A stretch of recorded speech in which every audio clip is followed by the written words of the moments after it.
Hi and welcome to this episode of Scientific Investor Series. Today we are discussing, what we have seen so far or last few years in the Indian stock market specifically. काफी लोगों के portfolios have done well, right? Specifically, your portfolio or your small case, probably has done good and the price has gone up.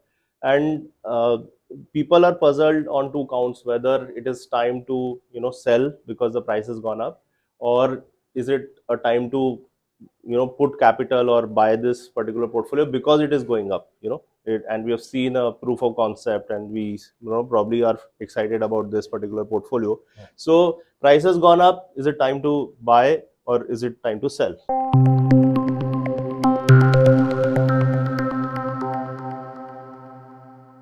Right.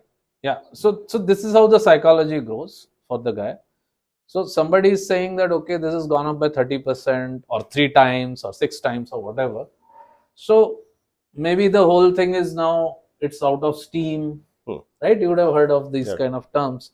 And maybe the whole thing, whatever the return had to come, is already there. And so should I sell it now? Right. Okay, that is one group of people.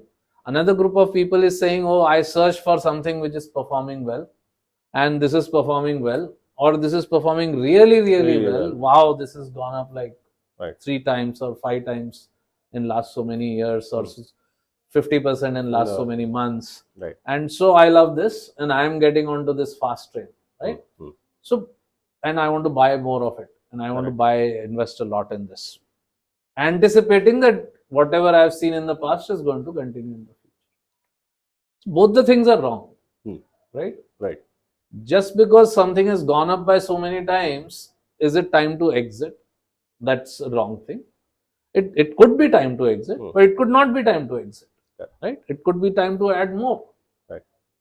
So that you have only half the information for both the questions. Correct. The other half is the valuation.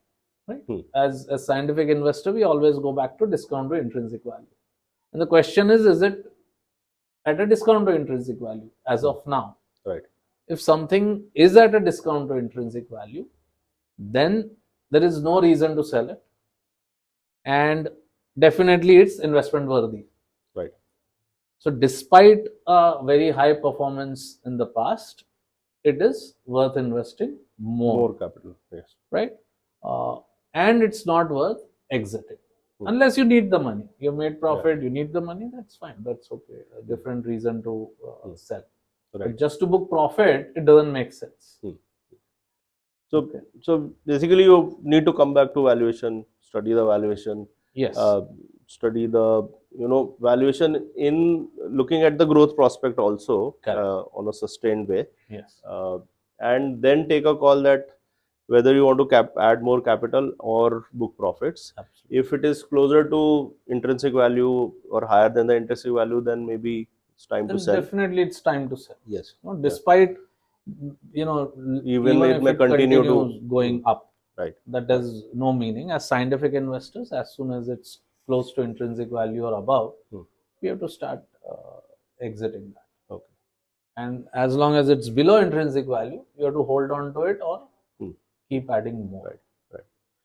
One more thing you said, because that you may not have 100% information, right? So there is a bit of uncertainty in every so that's where I think the diversification angle also becomes important. True. Even if, let's say, something has gone up, and so one fact is that you cannot put have your expectations kind of again plugged on what was the past return that the particular strategy has delivered. Yes. Right? Yes. Because it was at some X level of discount to intrinsic value. Now it is a lesser level of discount. Yes. Right.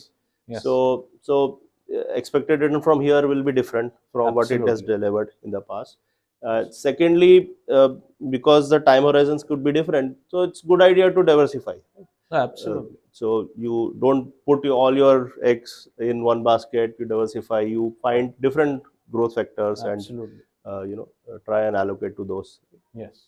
Yes. So it takes away the burden of actually being pitching and trying to be very sure whether it is time to book, whether it is time to add.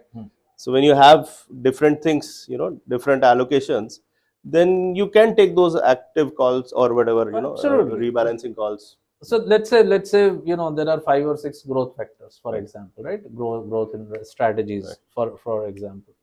So you have invested in one. Ideally, you should have invested in three, four Three, four. already.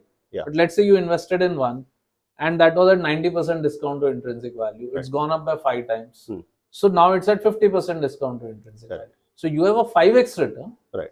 but the return going forward is just 2x, 2x. right? Right. 100% 100%. return is what is remaining now, Right.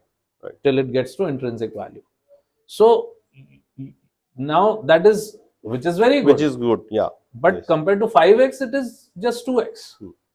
While if you look for the other growth factors, something might be at a much higher discount. Maybe it's got 70% discount, so maybe it has a 3x possibility. So I would And prefer even if the it is the 3x. same, let's say this 2x possibility, even then it is, but just basic Then, principle of yes, diversification, it still makes yes. sense. If you have two things, both are 2x Right. potential, Hmm. and then I would rather divide my Divide money in money in. both of them. Correct. And if there are 10 such things, I would rather divide my money into 10 of 10 them. of those. If all Right. of them have 2x, rather than Right. say that, okay, this has got 2x, that has got 2x, so I might remain here. Yeah. No, Right. but then I'm taking a risk of this Working particular, out. being concentrated in a particular growth factor. Absolutely. So always I would spread out in more growth factors. Right.